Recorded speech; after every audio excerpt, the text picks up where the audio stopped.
Well, it's summer recess for members of Congress, and many of them are back home talking to their constituents, including members of the so-called super committee that came out of the debt limit deal.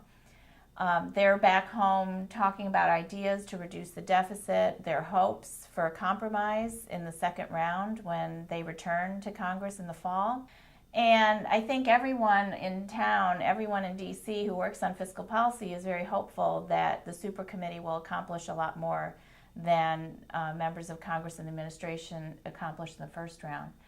Even if you don't have a member of Congress, your own member of Congress on the super committee, however, there are ways that you can get involved in influencing the deliberations of the super committee and where their policy actions might be steered. It's very important that we engage with the super committee.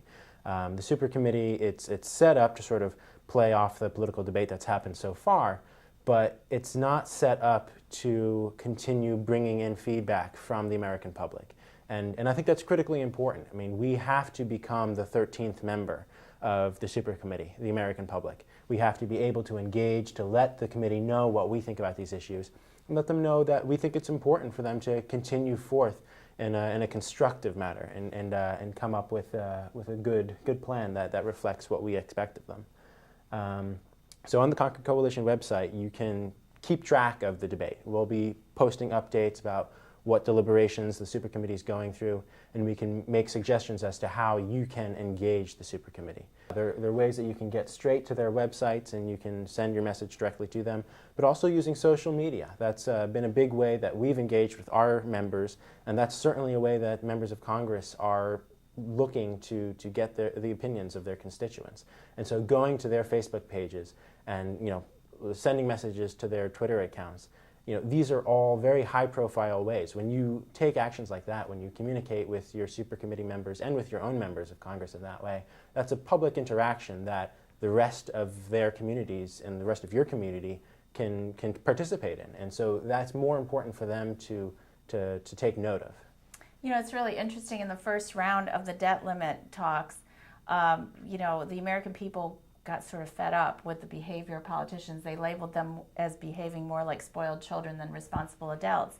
And yet, probably if you talk to the policymakers that were taking those positions that resembled spoiled children, they would say that they thought they were just acting in the interests of their constituents, that their constituents wouldn't want taxes to go up or wouldn't want benefits to be cut. And so it's critical that the public let their policymakers know if that's not how they feel, because almost always bad behavior of politicians is they think it's justified because they think it's the view of the American public. So if it's not, we really need to make sure that the politicians understand that. Whenever you're at these congressional events with your members in your districts, it's usually the political extremes who make the most noise. They're the ones who stand up and scream and shout about their sort of special project, their pet projects, their special interests. And so it's really up to us. It's our right and it's our responsibility to be the sensible center that stands up and calls for compromise, calls for a bipartisan solution. And we just don't get enough of that in a lot of these events. And when you are a member of Congress, I mean, in the end, you're just a person. And so you can only respond to the things that you see in front of you. So as a member of the American public, it's your job to stand up and be seen by your member of Congress. So I think it's really a really exciting time, because I think public engagement on this issue really has a chance of mattering in the next few months.